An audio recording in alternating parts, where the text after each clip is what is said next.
There's something rather extraordinary happening to certain people right now. They're walking through the world and suddenly everything looks different. Not because their eyes have changed, but because something deeper has shifted. They're seeing patterns where others see chaos. They're feeling connections where others feel isolation. They're experiencing reality in ways that seem almost impossible to explain to anyone who hasn't been there themselves. Carl Jung, the pioneering Swiss psychiatrist who gave us concepts like the collective unconscious and psychological archetypes, spent decades studying these individuals. He called them the spiritually awakened, and he discovered that they share 7 very specific experiences that ordinary consciousness simply cannot access. These aren't beliefs or philosophies we're talking about. These are actual lived experiences that fundamentally alter how someone moves through existence. Now, I want to be very clear about something from the start. This isn't about being special or superior. This isn't about joining some exclusive club or claiming enlightenment. What Jung observed and what we're going to explore together is far more interesting than that. These are natural developments in human consciousness that can happen to anyone, but they only occur under very specific conditions. And once they begin, there's no going back to seeing the world the way you used to. The first thing that happens to spiritually awake people is perhaps the most unsettling. They begin to experience what Jung called the dissolution of the persona. You see, most of us spend our entire lives building and maintaining a carefully constructed identity. We become the successful business person, the devoted parent, the helpful friend, the reliable employee. These roles feel so real, so solid, that we forget they're actually costumes we've put on. But something curious happens when spiritual awakening begins. The person starts to feel like they're watching themselves play these roles from the outside. They'll be in a meeting at work, performing the part of the competent professional, and suddenly they'll have this strange awareness that they're acting. Not in a fake or dishonest way, but in the sense that they can see the role as separate from who they actually are underneath. This can be deeply disturbing at first. Imagine spending 40 years believing you are your job, your relationships, your achievements, and then one day you wake up and realize these were all just characters you were playing. The ground beneath your feet suddenly feels less solid. You start asking questions like, if I'm not my career, my marriage, my reputation, then who am I really? Jung noticed that people going through this experience often feel like they're losing their minds. They'll look in the mirror and feel like they're seeing a stranger wearing their face. They'll hear themselves having conversations and wonder who is actually speaking. This isn't psychosis, though it can feel similarly disorienting. This is consciousness beginning to separate from the constructed self. What makes this even more challenging is that the people around them usually can't see what's happening. To everyone else, they appear to be the same person they've always been. But inside, they're going through a complete reorganization of their sense of identity. They're discovering that beneath all the roles and masks, there's something much more fundamental, much more mysterious than they ever imagined. The second experience that Jung identified is what he called the activation of the inner witness. This is when people develop the ability to observe their own thoughts and emotions as if they were watching them from a distance. Instead of being completely identified with every feeling or idea that arises, they begin to notice there's a part of them that remains calm and aware even when everything else is in chaos. This witness consciousness is remarkable because it changes the entire relationship a person has with their inner life. Previously, if they felt angry, they were angry. If they felt sad, they were sadness itself. But now there's this curious observer that can watch the anger arise, notice its quality and intensity, and remain separate from it. They might think, "Oh, there's anger happening," rather than "I am angry." This development is profoundly liberating, but it's also deeply strange for someone experiencing it for the first time. They start to wonder, if there's a part of me watching my thoughts and another part having the thoughts, which one is the real me? They begin to suspect that their true identity might be this observer rather than the stream of mental activity they previously took to be themselves. Jung was fascinated by this phenomenon because it represents a fundamental shift in the structure of consciousness itself. Most people are so merged with their thoughts and emotions that they don't realize there's any separation possible. But the spiritually awakening person discovers this inner space of awareness that remains untouched by the constant movement of mental activity. This witness doesn't judge or interfere with what it observes. It simply watches with a kind of compassionate detachment. And from this vantage point, patterns become visible that were impossible to see before. They start noticing how certain thoughts always lead to certain emotions, how particular triggers consistently produce the same reactions, how their mind operates according to predictable cycles and rhythms. The third thing that happens is perhaps the most profound of all. Jung called it the experience of the collective unconscious. But what people actually go through is the sudden realization that their individual mind is connected to something much larger. They start having experiences that seem to come from beyond their personal history, their cultural background, their learned knowledge. They might have dreams filled with symbols they've never encountered, but somehow understand perfectly.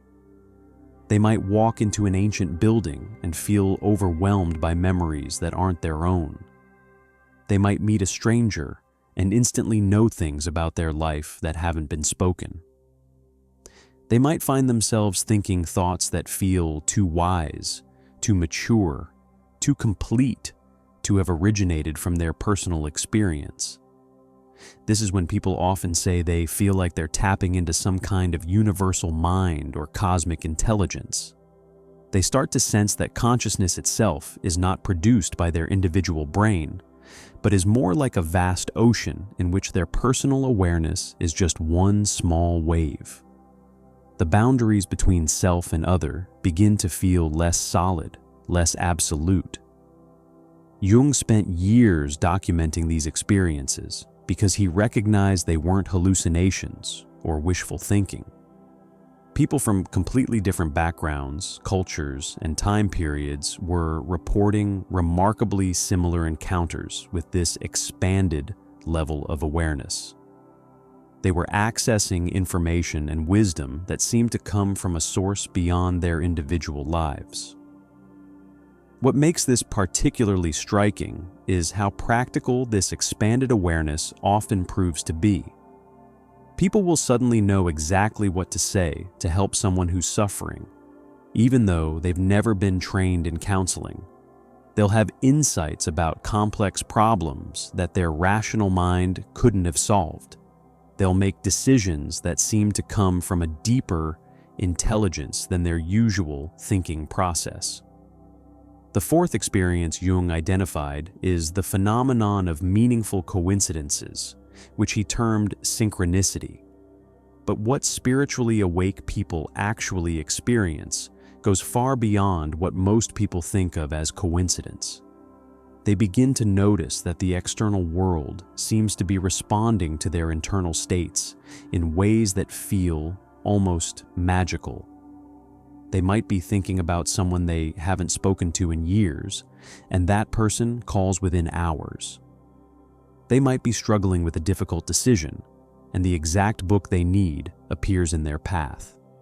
They might be feeling lost and confused, and a stranger approaches them with precisely the insight they need to hear. These aren't occasional quirks of fate, but ongoing patterns that become so frequent they can't be dismissed as random chance. What's particularly fascinating is that these synchronicities often seem to carry meaning that's perfectly tailored to the person experiencing them. It's as if reality itself is communicating with them through the language of symbol and circumstance. They start to feel like they're living inside a kind of living story where everything is connected to everything else in ways that rational thinking cannot explain. Jung noticed that people going through spiritual awakening often develop an almost childlike sense of wonder about these meaningful coincidences. They start paying attention to signs and symbols in ways they never did before. They become curious about the timing of events, the patterns in their dreams, the messages that seem to be embedded in their daily experiences. This isn't superstition or magical thinking, though it might appear that way to someone who hasn't experienced it themselves. These individuals are actually developing a more sophisticated relationship with the mysterious intelligence that seems to orchestrate the flow of events. They're learning to participate in a conversation with existence itself. The fifth thing that happens is something Jung called the dark night of the soul, though the people experiencing it rarely call it that. What actually occurs is a period of intense inner purification where everything they thought they knew about themselves and the world gets stripped away. This isn't depression in the clinical sense, though it can feel similarly overwhelming. During this phase, all the old sources of meaning and identity begin to feel hollow. The career that once provided satisfaction feels pointless. Relationships that once brought joy feel superficial. Activities that once seemed important feel like distractions. It's as if someone has suddenly seen through the illusions that keep most people motivated and engaged with life. This can last for months or even years, and it's often the most difficult part of the awakening process. People feel like they're living in a world made of cardboard, where everything looks real from the outside but feels completely empty when they try to engage with it. They often describe feeling like aliens who have been dropped into a civilization they no longer understand. What makes this particularly challenging is that there's no going back to the old way of being, even though the new way hasn't fully emerged yet. They're caught in a kind of liminal space between who they used to be and who they're becoming. Nothing fits anymore, but they don't yet know what will replace the old structures of meaning. Jung understood this as a necessary part of the process. The old self has to be completely dismantled before the new self can emerge. It's like a caterpillar dissolving in the cocoon before it can become a butterfly. But for the person going through it, it often feels like they're simply disintegrating without any guarantee that something better will emerge from the dissolution. What Jung observed during these dark nights was that people weren't actually falling apart, though it certainly felt that way to them. They were undergoing what he called a process of psychological death and rebirth. The parts of themselves that were no longer authentic, no longer aligned with their deepest truth, were being systematically dissolved. But this dissolution creates space for something entirely new to emerge.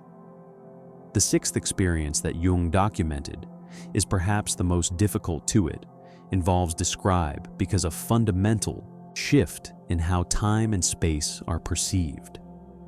Spiritually awakened people begin to experience what he called the eternal now, where the linear progression of past, present, and future starts to feel like an artificial construct rather than an absolute reality. They'll be sitting in meditation or simply going about their daily activities when suddenly they'll have this overwhelming sense that all of time is happening simultaneously. Past events feel as immediate and present as current experiences. future possibilities seem to exist alongside present realities. They start to understand, not intellectually but experientially, that time might be more like a vast landscape that consciousness can move through, rather than a river that carries us inevitably forward. This shift in temporal perception often comes with profound insights about the nature of existence itself. They begin to see their current life as just one thread in an enormous tapestry of being. Their problems and achievements, their joys and sorrows, all of it starts to feel like part of a much larger pattern that extends far beyond their individual existence. People going through this experience often report feeling simultaneously very small and very large. Small because they recognize how tiny their personal drama is in the context of infinite time and space. Large because they start to sense that their consciousness is somehow connected to the whole cosmic process. They feel like individual notes in an eternal symphony that has always been playing and will always continue. This perception of expanded time also changes their relationship to death. Instead of seeing it as an ending, they start to experience it as a transition, like changing clothes or moving from one room to another. They develop what Jung called a transpersonal perspective, where their individual life is seen as one expression of a much larger intelligence that manifests through countless forms. The seventh and final experience Jung identified is what he called the integration of opposites. This is when people stop seeing the world in terms of good and bad, right and wrong, spiritual and material, and begin to recognize these apparent opposites as different aspects of a unified whole. This doesn't mean they become relativistic or lose their moral compass. Rather, they develop what Jung called a transcendent perspective that can hold paradox without needing to resolve it into simple categories. They can see how what appears destructive might serve a larger creative purpose. They can understand how apparent enemies might actually be playing complementary roles in some greater drama. This integration often begins with their relationship to their own shadow, those aspects of themselves they previously rejected or denied. Instead of trying to eliminate their anger, jealousy, fear, or selfishness, they start to see these qualities as containing valuable information and energy that can be transformed rather than suppressed.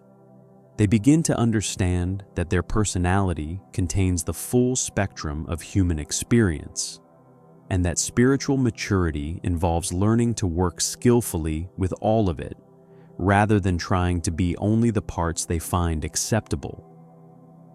This creates a remarkable sense of wholeness and self-acceptance that radiates outward into all their relationships.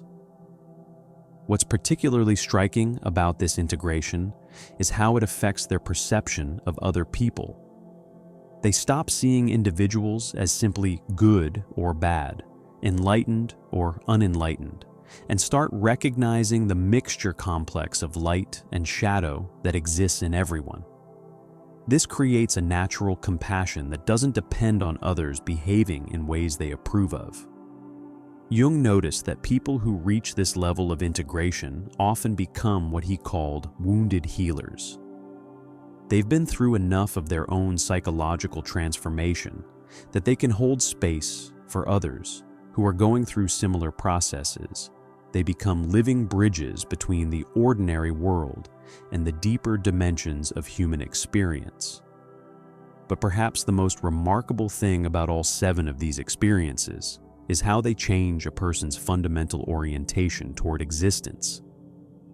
Instead of feeling like separate individuals struggling to survive in an indifferent universe, they start to feel like conscious participants in an intelligent, meaningful, constantly evolving cosmic process.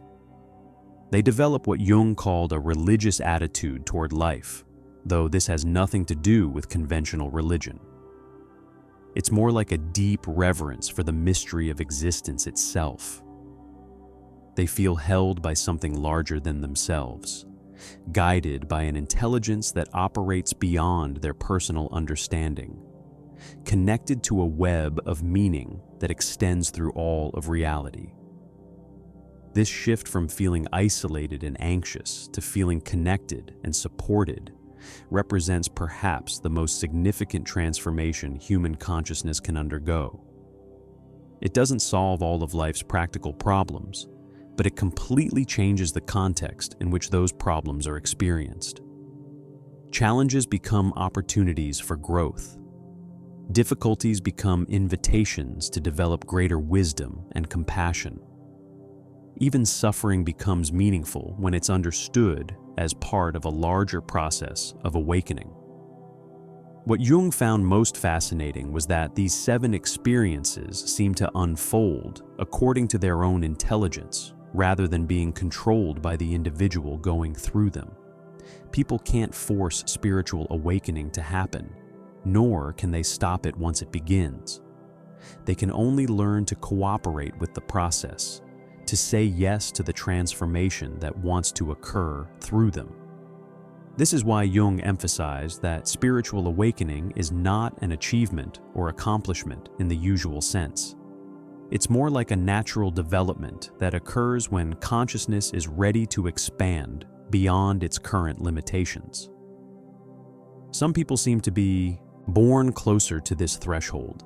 Others encounter it through crisis, meditation, psychedelic experiences, or simply through the natural maturation that comes with age and life experience. But regardless of how it begins, Jung observed that once these experiences start unfolding, they tend to continue deepening and expanding throughout a person's entire life. Spiritual awakening isn't a destination you arrive at, but an ongoing process of becoming more conscious, more integrated, more aligned with the deeper currents of existence itself. Now, what makes Jung's observations particularly compelling is that he didn't just study these phenomena from the outside.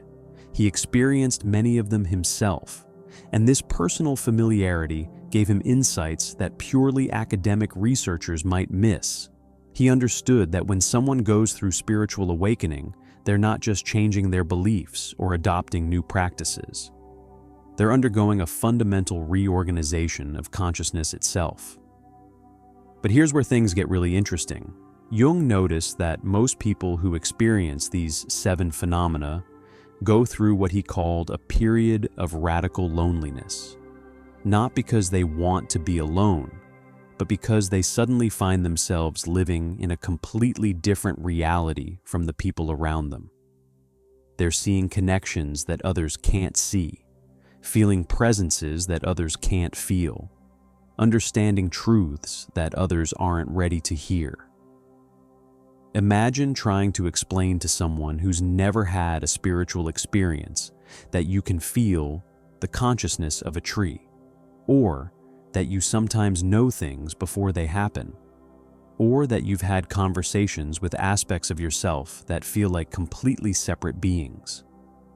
Even the most well-meaning friends and family members will often look at you like you've lost your mind.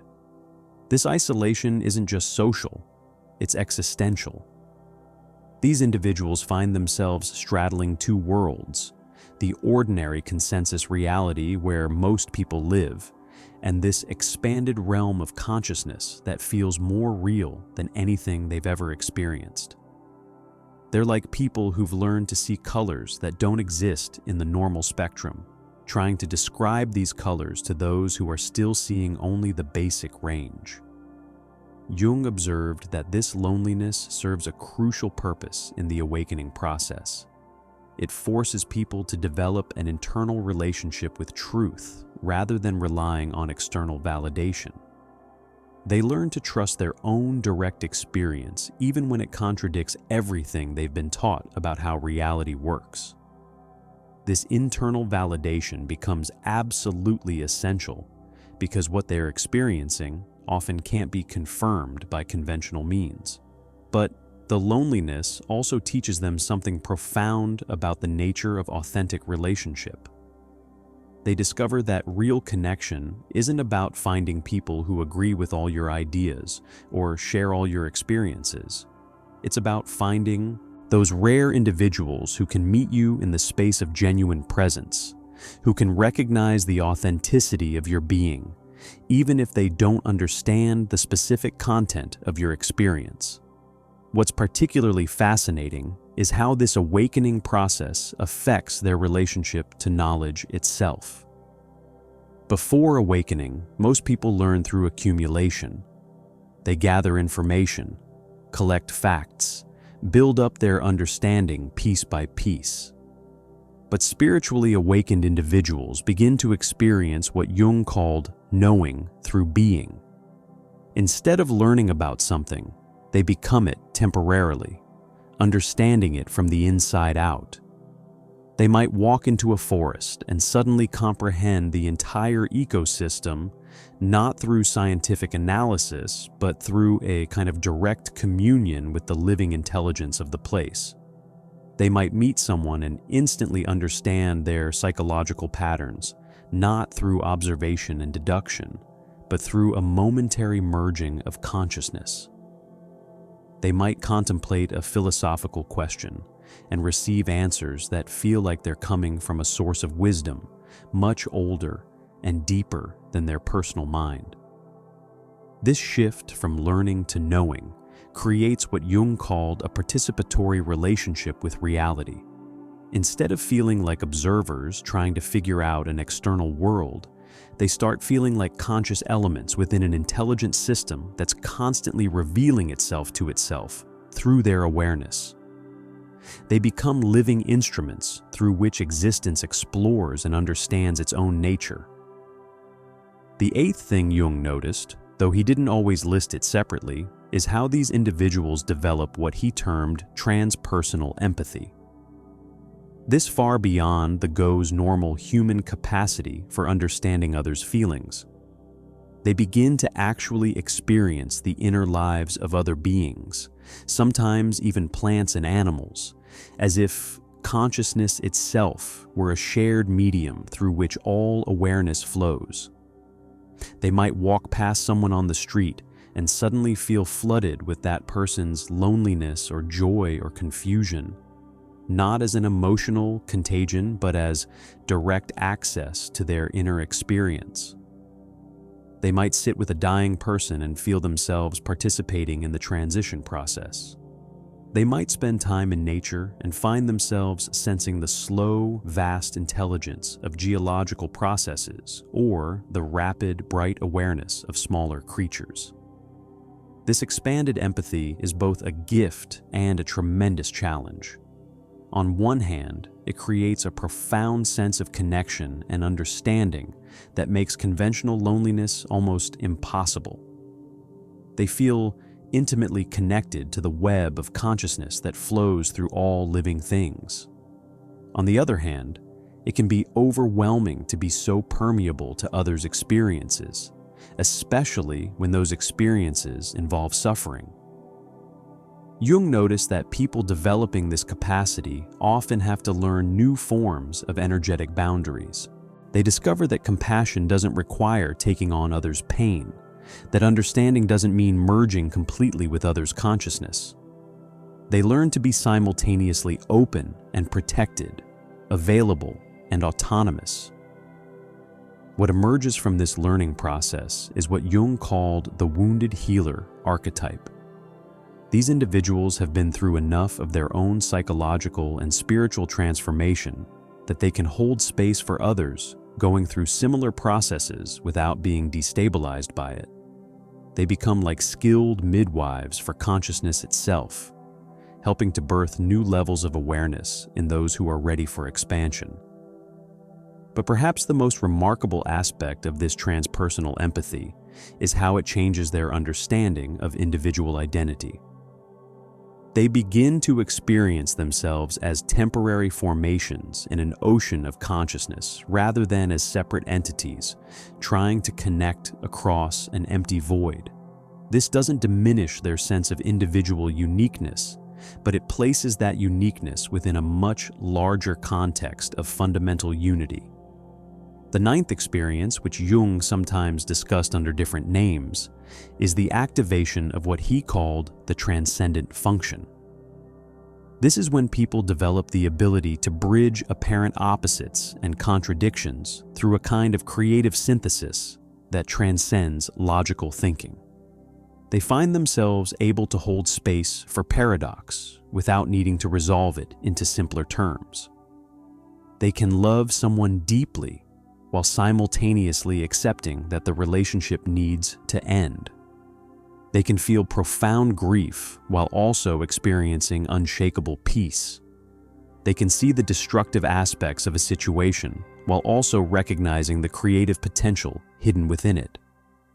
This transcendent function operates through what Jung called active imagination, a process where consciousness engages with the unconscious through symbols, images, and intuitive leaps rather than through linear reasoning. People learn to dialogue with aspects of themselves that seem to have their own intelligence and perspective. They might have conversations with their anger, their fear, their creative impulses, treating these as distinct voices within their psyche that have valuable information to share. What's particularly striking about this development is how it affects their decision-making process.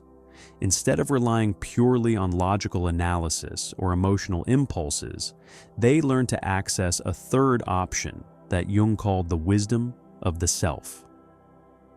This deeper intelligence seems to understand the full complexity of any situation and can find creative solutions that honor all the different aspects involved.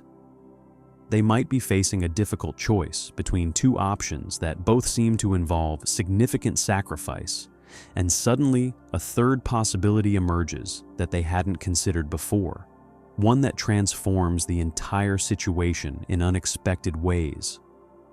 Or they might be struggling with an internal conflict between different parts of themselves and discover a way of being that allows all those parts to be honored and integrated.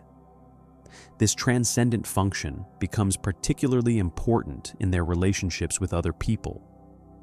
Instead of getting caught in power struggles or trying to convince others to see things their way, they learn to find what Jung called the third position, a perspective that includes and transcends the viewpoints of everyone involved.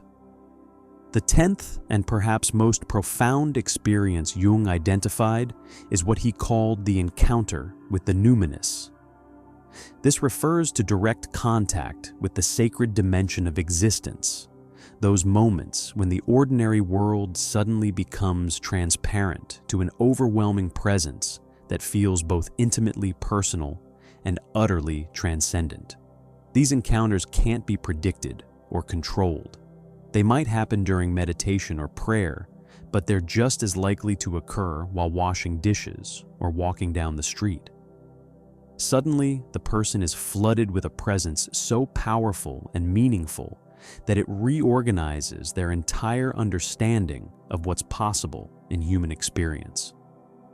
During these moments, all questions about the meaning and purpose of existence are answered not through words or concepts, but through direct knowing. They understand beyond any doubt that reality is fundamentally benevolent, that their life has profound significance, that they are held and guided by an intelligence that exceeds their wildest imagination. What makes these experiences so transformative is their undeniable reality. They're not beliefs or hopes or philosophical ideas. They're encounters with something that feels more real than physical matter, more true than any fact they've ever learned.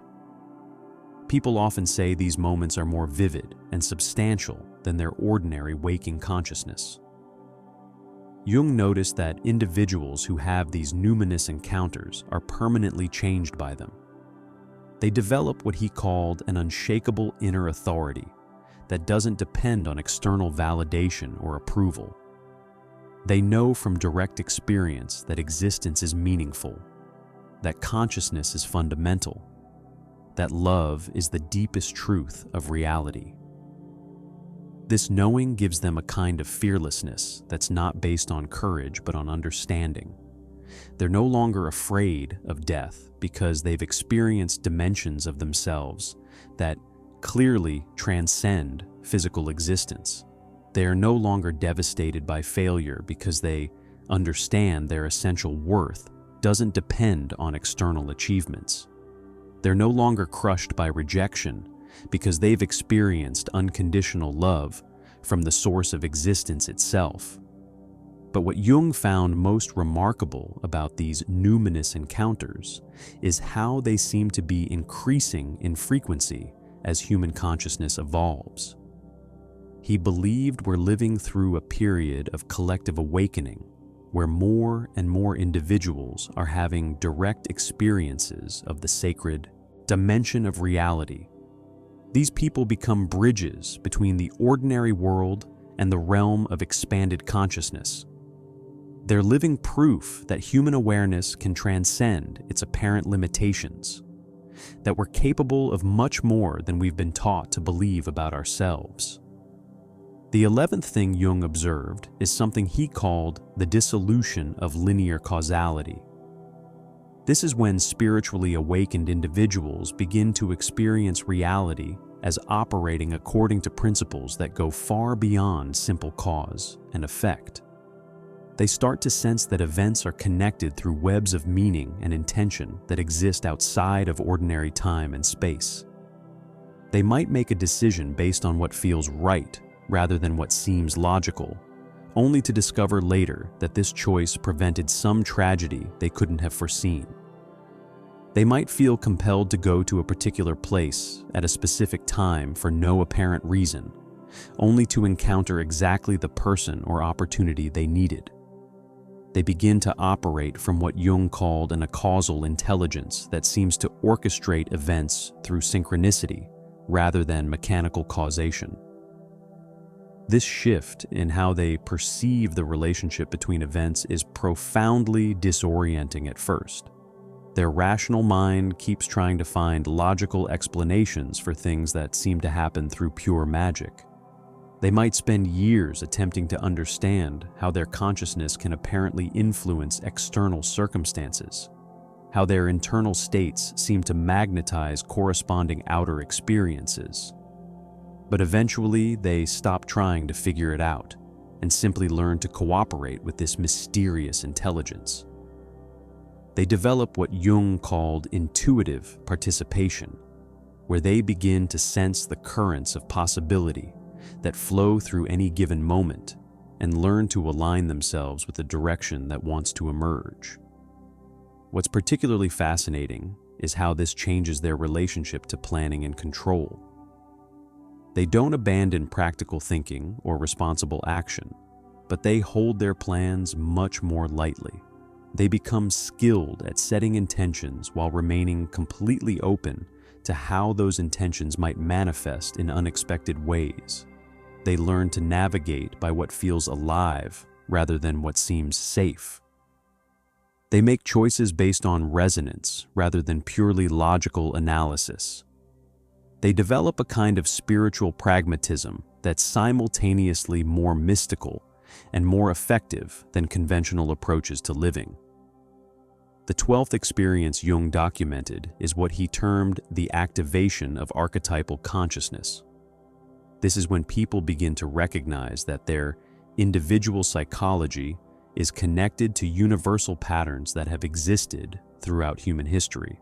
They start to see their personal struggles and triumphs as expressions of eternal themes that play out across all cultures and time periods. They might go through a divorce and suddenly understand that they're experiencing the archetypal pattern of separation and renewal that appears in countless myths and stories. They might face a career crisis and recognize the ancient initiation journey from one stage of life to another. They might struggle with depression and see it as a modern version of the shamanic descent into the underworld.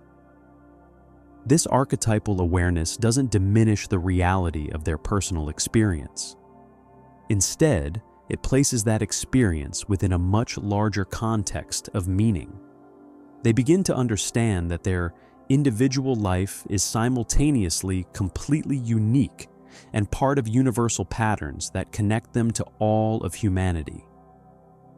Jung noticed that when people develop this archetypal consciousness, they often feel a profound sense of coming home. They're no longer isolated individuals struggling with problems that feel uniquely burdensome. They're participants in the great human drama, playing their part in stories that have been unfolding since consciousness first emerged on this planet. This recognition brings both comfort and responsibility. They feel supported by the knowledge that others have walked similar paths before them, that their struggles are meaningful contributions to the ongoing evolution of human awareness. But they also feel called to play their archetypal role with greater consciousness and skill than previous generations. They might recognize themselves as carrying the wounded healer pattern and feel compelled to develop their capacity to help others transform their suffering into wisdom. They might embody the wise elder archetype and feel responsible for mentoring younger people through their own awakening processes.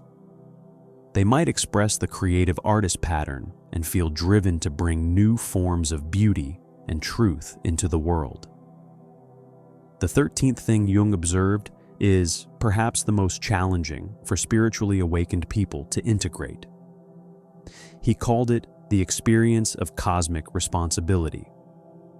This is when they begin to feel that their individual consciousness is not separate from the larger intelligence that guides the universe, and therefore their choices and attitudes have far-reaching consequences they previously couldn't imagine. They start to sense that their personal healing contributes to the healing of the collective human psyche. Their individual awakening helps to raise the overall level of consciousness on the planet. Their private struggles with integrating shadow material actually serves the global process of humanity coming to terms with its own darkness. This realization can be overwhelming. Suddenly, every choice feels monumentally important. Every emotional reaction seems to ripple out into the collective field. Every moment of consciousness or unconsciousness appears to influence the spiritual evolution of the entire species. Some people become paralyzed by this sense of cosmic responsibility. They become afraid to feel anger, or sadness, or confusion because they worry about how these states might affect others. They try to maintain constant positivity and spiritual correctness, which usually leads to spiritual bypassing and increased inner tension. But Jung observed that the most mature, spiritually awakened individuals learn to hold this responsibility without being crushed by it. They develop what he called conscious participation, where they take their role in the larger process seriously while also maintaining a sense of humility about their individual importance. They understand that they're neither powerless victims nor omnipotent creators, but conscious collaborators in an evolutionary process that's much larger than any individual contribution. They learn to do their personal work with dedication while trusting that the larger intelligence knows how to weave their efforts into the greater tapestry. The 14th experience is what Jung called the return of the sacred feminine. This happens to both men and women who are spiritually awakening, and it involves the reactivation of qualities and ways of knowing that have been suppressed in our predominantly masculine-oriented culture. They begin to value intuition as much as logic, receptivity as much as action, being as much as doing. They develop what Jung called lunar consciousness, which operates through cycles and rhythms rather than linear progression. They learn to honor their need for rest and reflection, for allowing things to emerge naturally rather than forcing them into existence. This isn't about rejecting masculine qualities or becoming passive. It's about integrating a more complete spectrum of human capacities. They develop what Jung termed the sacred marriage within themselves, where masculine and feminine principles work together in creative partnership rather than in conflict or dominance. Women going through this process often reclaim their connection to their own inner authority and wisdom, learning to trust their intuitive knowing even when it contradicts external experts or social expectations. Men often discover emotional depths and intuitive capacities they didn't know they possessed, learning to value sensitivity and receptivity as sources of strength rather than weakness. This integration of sacred feminine consciousness often brings with it a deep concern for the earth and for future generations. People feel called to live more sustainably, to heal their relationship with the natural world, to consider the long-term consequences of current human choices. The 15th and final experience Jung identified is what he called the emergence of the individuated self. This is when all the previous experiences begin to synthesize into a stable new way of being that Jung considered the goal of human psychological development. The individuated person is someone who has successfully integrated their shadow, developed a conscious relationship with the unconscious, connected to archetypal energies, and learned to live from their authentic center, rather than from social conditioning or unconscious patterns. They're no longer driven by the need for external approval or the compulsion to rebel against authority.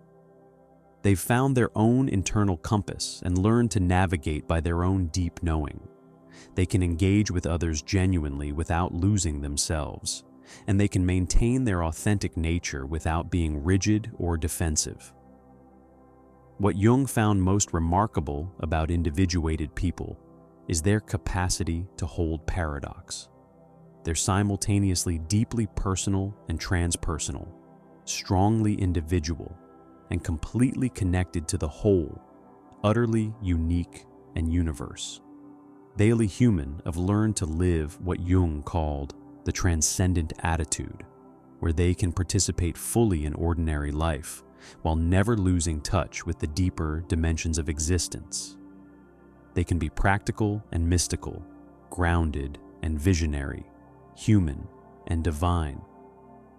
But perhaps, most importantly, they've developed what Jung considered the highest human capacity, as conscious the ability to serve bridges between different levels of reality.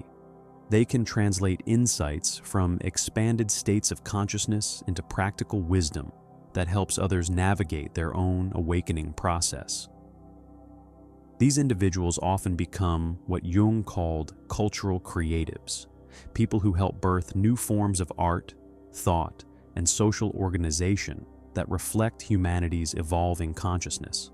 They don't necessarily become famous or recognized leaders, but they serve as crucial nodes in the network of awakening consciousness that's spreading across the planet.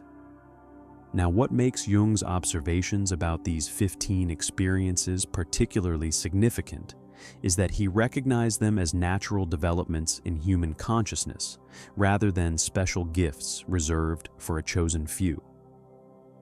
He believed that every person has the potential most to experience people never develop them because these expanded states of awareness, but our culture doesn't provide adequate support or understanding for the awakening process.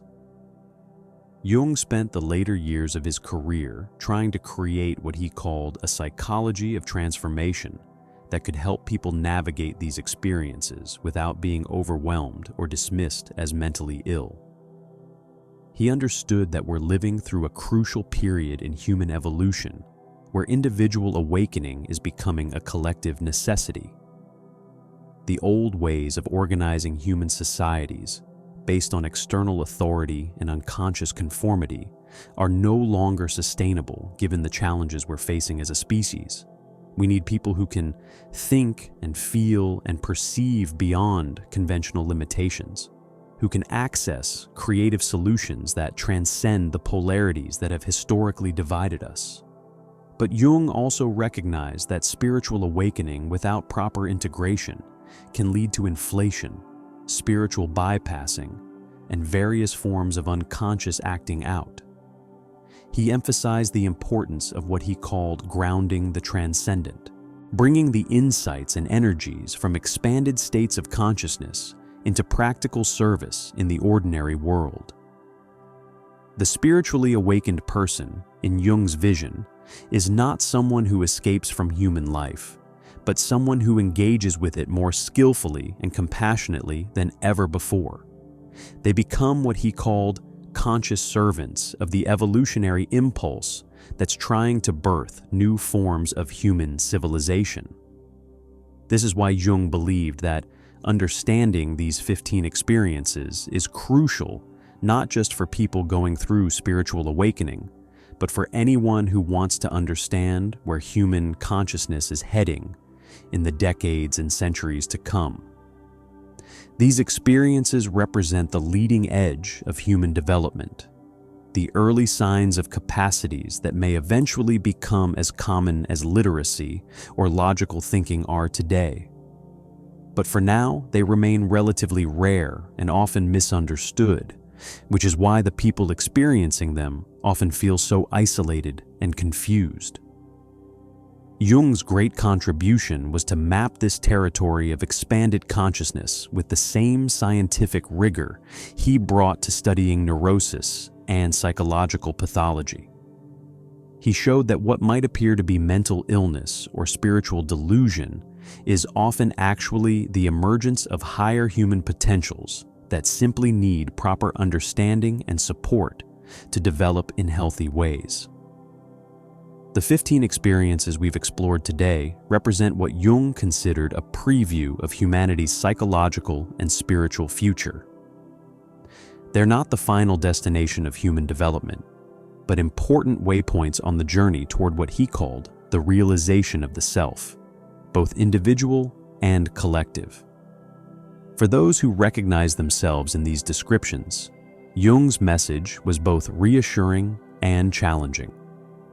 Reassuring because he confirmed that these experiences are natural and meaningful rather than pathological. Challenging because he emphasized that with expanded awareness comes expanded responsibility for conscious participation in the evolution of human consciousness itself. What Jung discovered through decades of careful observation is that these 15 experiences don't unfold in a neat, orderly sequence. They're more like instruments in an orchestra that begin playing at different times, sometimes harmoniously, sometimes creating what sounds like chaos until the deeper pattern emerges. Some people experience several simultaneously. Others might have one profound encounter that changes everything, followed by years of integration before the next development unfolds. This unpredictable nature of spiritual awakening is part of what makes it so challenging to navigate. Unlike conventional education or skill development, you can't simply follow a curriculum or practice routine and expect predictable results. The awakening process follows its own intelligence, responding to factors that often seem completely mysterious to the person going through it. Jung noticed that certain life circumstances tend to catalyze these experiences more frequently than others. Major losses, health crises, relationship breakdowns, career failures, and other forms of what he called necessary suffering often serve as doorways into expanded consciousness. ET needs is as if the psyche to be broken open before it can reorganize itself at a higher level of integration. But he also observed that awakening can happen during periods of apparent success and stability. Sometimes consciousness simply reaches a saturation point with ordinary reality and begins seeking deeper meaning and connection. The trigger might be as simple as watching a sunset or having that a conversation with a child suddenly reveals the profound mystery hidden within everyday experience. What makes this particularly interesting is how different people respond to the same catalytic events. One person might go through a divorce and become bitter and closed. Another might experience the same situation as an invitation to discover who they really are beneath their social roles. The difference seems to lie in what Jung called the attitude of consciousness, the fundamental orientation someone brings to their experience. Those who approach difficulties with curiosity rather than resistance, who can hold space for uncertainty rather than demanding immediate answers, who are willing to question their most basic assumptions about reality. These individuals seem more likely to have the kinds of experiences we've been discussing. It's as if consciousness itself is more willing to reveal its deeper secrets to those who approach it with genuine openness and humility. Jung also noted something fascinating about the relationship between individual awakening and collective consciousness. He observed that these experiences tend to increase during periods of cultural transition and upheaval. It's as if the collective psyche produces more awakened individuals precisely when humanity needs new perspectives and creative solutions to emerging challenges. This suggests that spiritual awakening isn't just a personal phenomenon, but part of a larger evolutionary process. The individuals experiencing these expanded states of consciousness may be serving as scouts or pioneers, exploring new territories of human potential that the rest of the species will eventually need to access. But here's where Jung's observations become particularly profound. He noticed that people going through spiritual awakening often struggle with what he called the integration challenge. Having extraordinary experiences is one thing.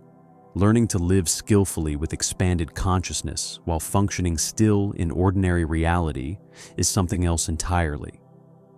Many people become what Jung termed spiritual invalids, so overwhelmed by their encounters with expanded consciousness that they can't maintain practical relationships or handle basic responsibilities.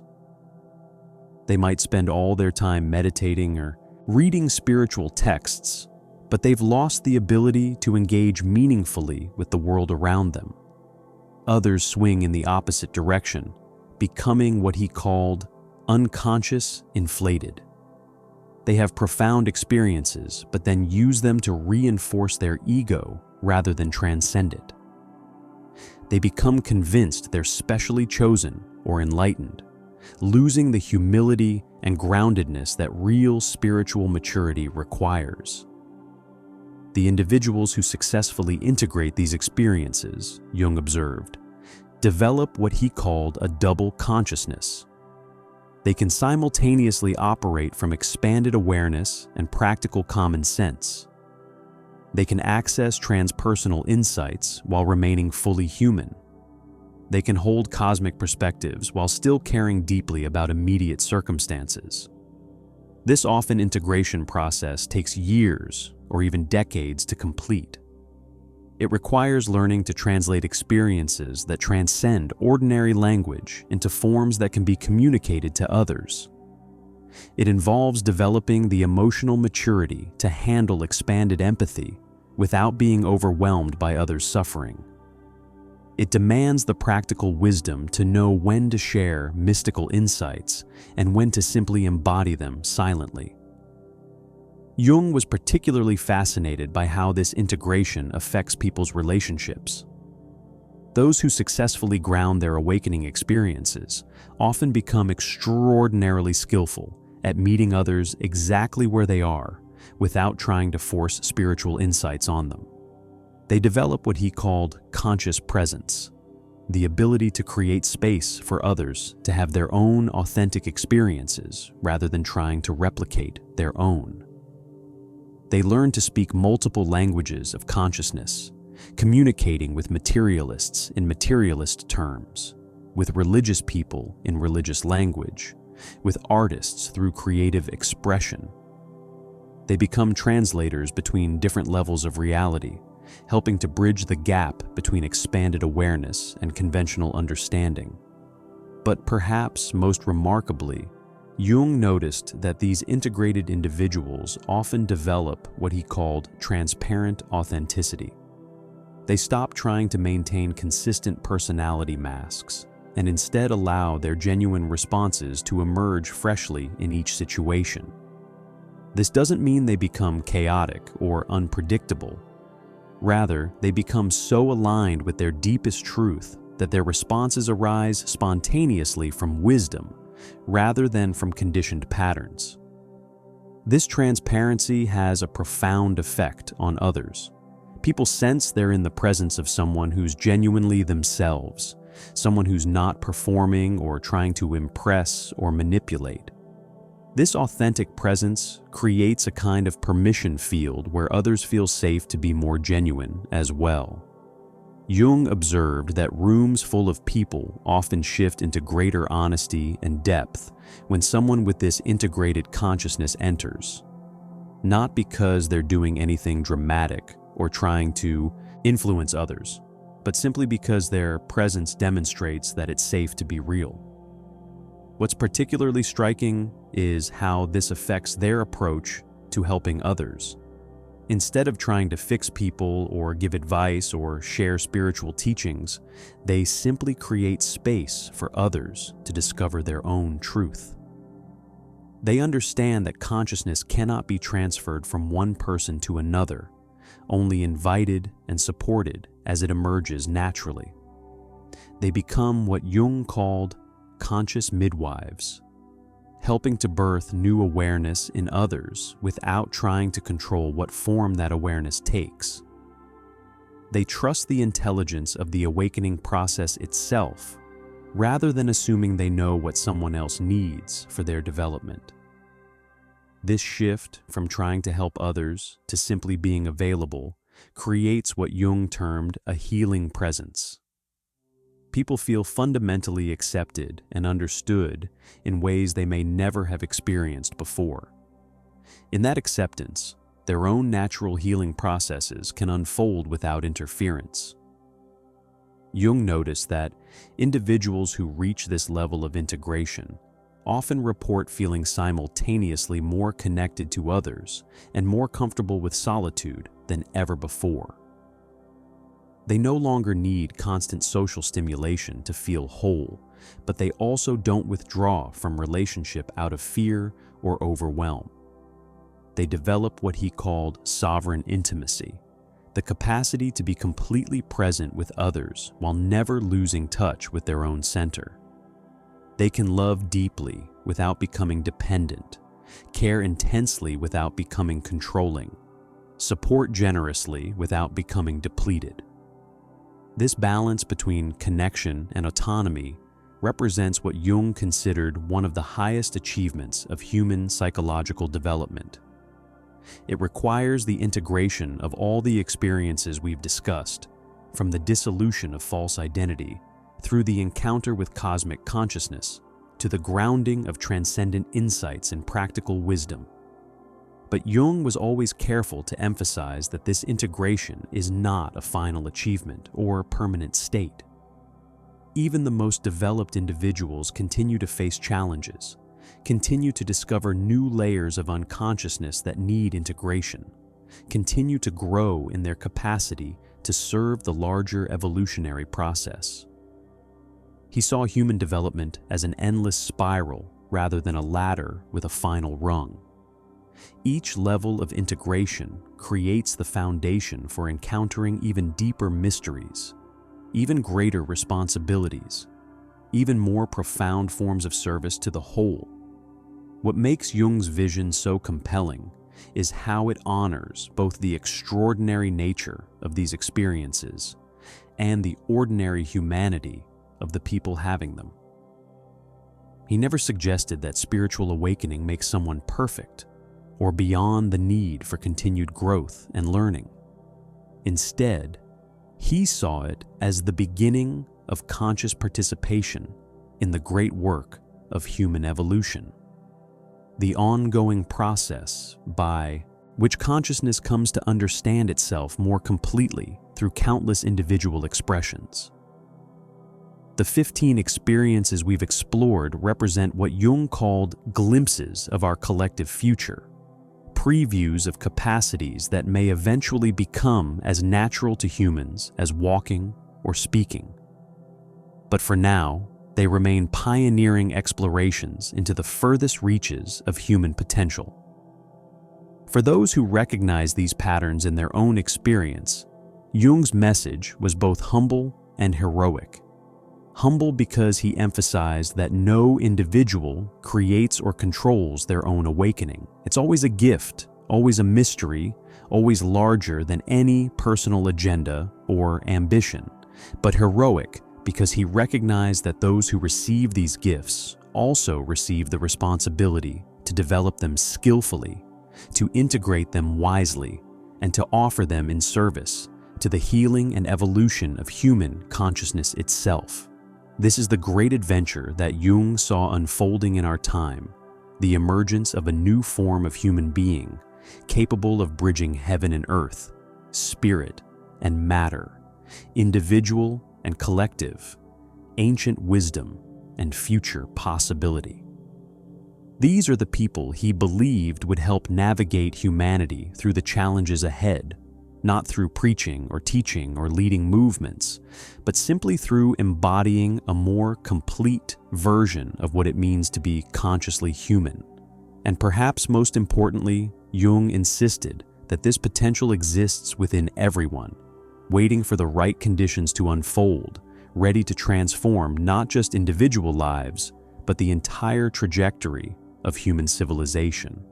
The question is not whether these experiences are real or valuable, but whether we're prepared to support their emergence and integration in ways that serve the highest good of all life on this planet. Because according to Jung, the future of human consciousness, and perhaps the future of consciousness itself, depends on how well we learn to recognize, nurture, and embody these extraordinary capacities that are trying to birth themselves through ordinary people like you and me. This is the great work of our time, the sacred task that calls to anyone who has ever sensed there might be more to existence than what appears on the surface, more to human nature than what we've been taught to expect, more to consciousness than what conventional science has yet been able to measure or explain. Jung spent his life mapping this territory so that others could navigate it more skillfully, more safely, more consciously than he was able to do as one of the first explorers of these realms. His gift to us is not just the knowledge of what's possible, but the understanding that we're all participants in something far grander than we typically imagine, something that's unfolding through us, whether we're aware of it or not.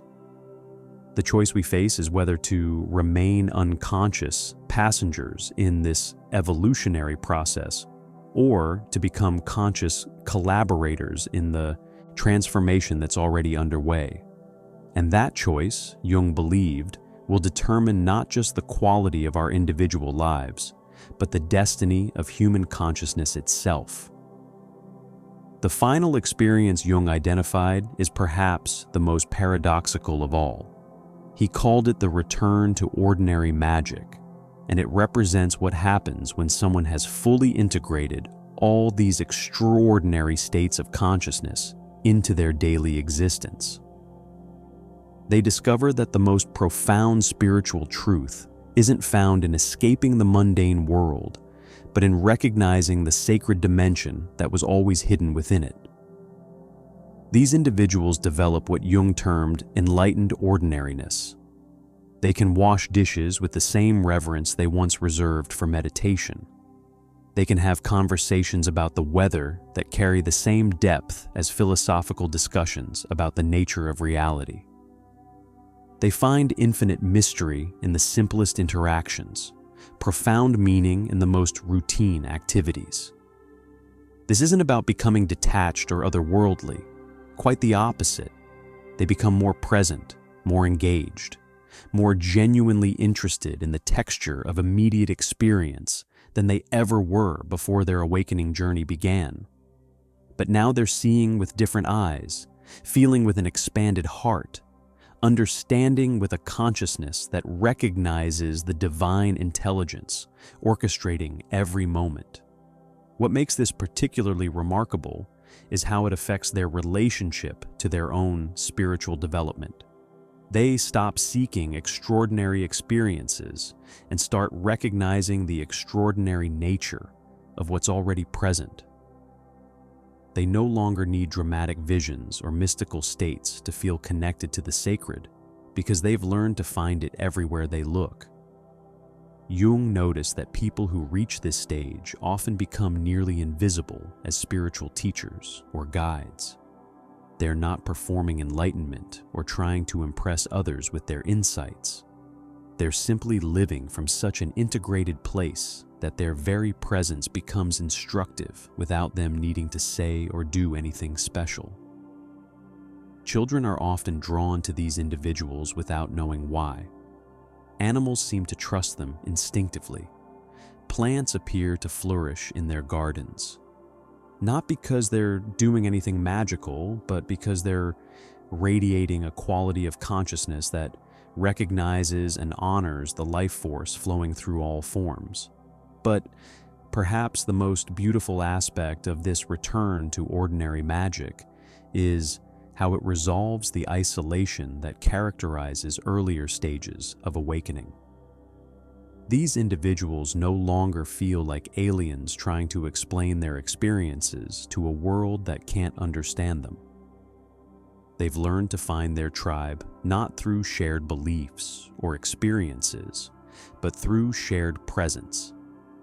They can connect deeply with a farmer who's nevered a missed high-call experience, but who loves the land with genuine reverence.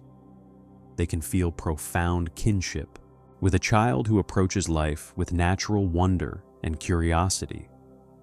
They can recognize wisdom in an elderly person who's learned to accept life's mysteries without needing to solve them. This capacity to find spiritual fellowship anywhere represents what Jung considered the full flowering of human consciousness. It's the ability to see past surface differences and recognize the shared essence that connects all beings. It's wisdom that doesn't need to announce itself, love that doesn't require reciprocation, peace that doesn't depend on external circumstances. Jung observed that individuals who embody this integrated consciousness often become what he called invisible revolutionaries. They're transforming the world not through activism or teaching or leading movements, but simply through the quality of presence they bring to every interaction.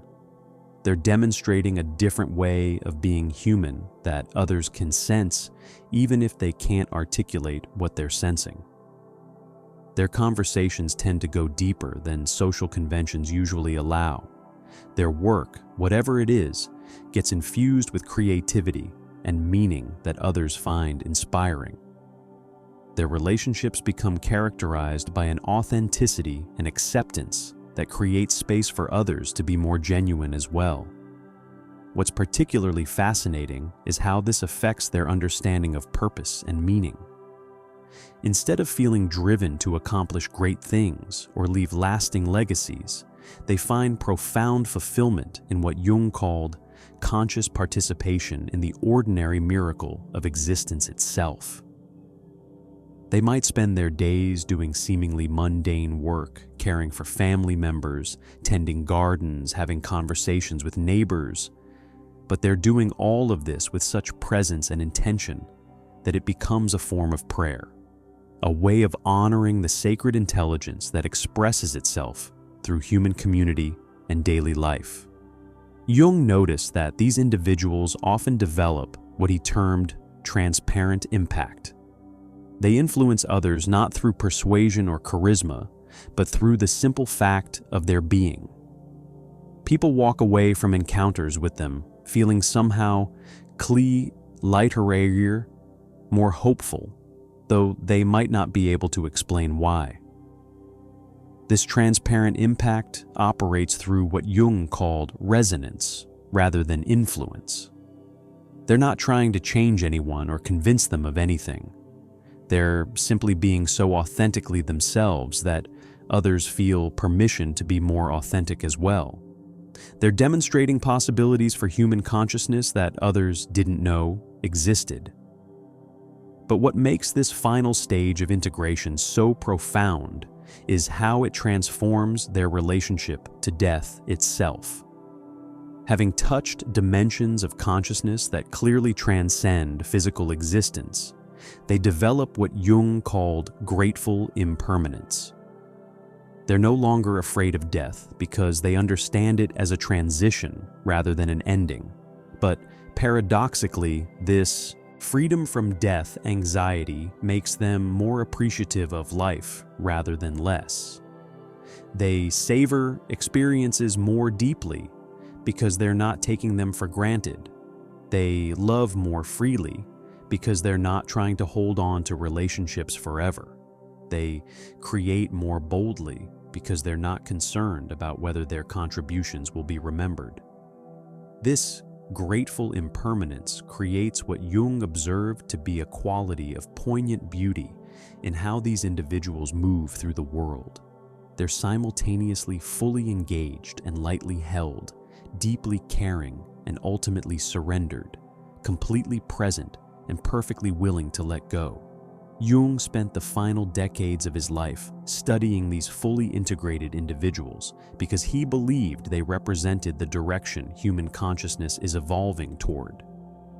He saw them as living examples of what becomes possible when someone successfully navigates all the challenges and opportunities of spiritual awakening without losing their essential humanity.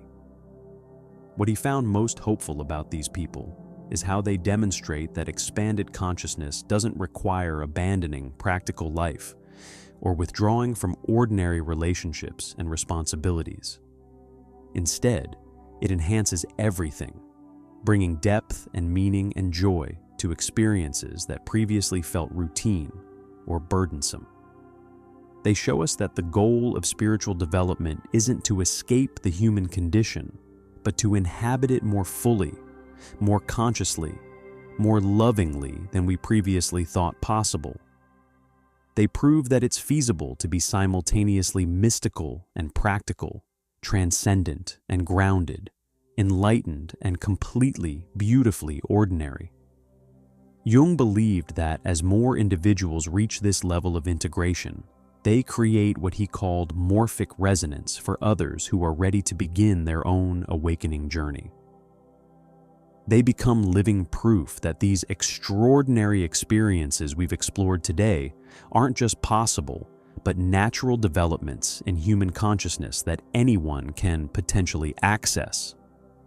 But he also emphasized that this integration cannot be rushed or forced. It unfolds according to its own timing, responding to factors that are often beyond conscious control. The best anyone can do is remain open, stay curious, practice presence, and trust the intelligence of the process itself. For those who recognize themselves in any of these 15 experiences, Jung's final message was both simple and profound. You are not alone. You are not crazy. You are not broken. You are participating in the natural evolution of human consciousness itself. Your experiences, however strange or overwhelming they might feel, are meaningful contributions to the collective awakening that Jung believed is humanity's greatest hope for navigating the challenges ahead. The loneliness, the confusion, the sense of living between worlds, all of this is temporary. What's emerging through you is a more complete version of what it means to be human, a way of being that honors both the transcendent and the ordinary, both the individual and the collective, both the ancient wisdom and the future possibility. Jung saw these awakening individuals as bridges between what humanity has been and what it's becoming. They're not the destination, but the pathway, not the answer, but the question that opens new possibilities for everyone. So here we are, having walked together through the landscape of these extraordinary experiences that Jung mapped with such careful attention. And perhaps you're wondering, as many do after encountering this material, whether you recognize yourself in these descriptions, whether the strange experiences you've had, the shifts in perception you've noticed, the sense that reality is far more mysterious than you were taught to believe, whether all of this means something significant. Jung would tell you that the very fact you're drawn to explore these ideas, the very fact that they resonate with something deep inside you, is itself meaningful. Because consciousness calls to consciousness. Awakening recognizes awakening.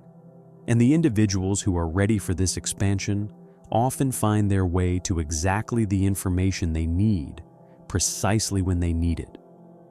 But remember, this isn't about achieving some special state or joining an exclusive club of the enlightened. These experiences Jung documented, they're simply natural developments in human consciousness. They're previews of what we're all potentially capable of accessing as our species continues to evolve. The question isn't whether you're spiritually awake or still asleep. The question is whether you're willing to remain curious about the mystery of your own consciousness, whether you can stay open to possibilities that transcend your current understanding of what it means to be human. Because according to Jung, we're all participants in something far grander than we typically imagine. And whether we're conscious of it or not, we're all contributing to the great work of consciousness coming to understand itself more completely through each one of us. Your role in this unfolding, whatever form it takes, matters more than you know.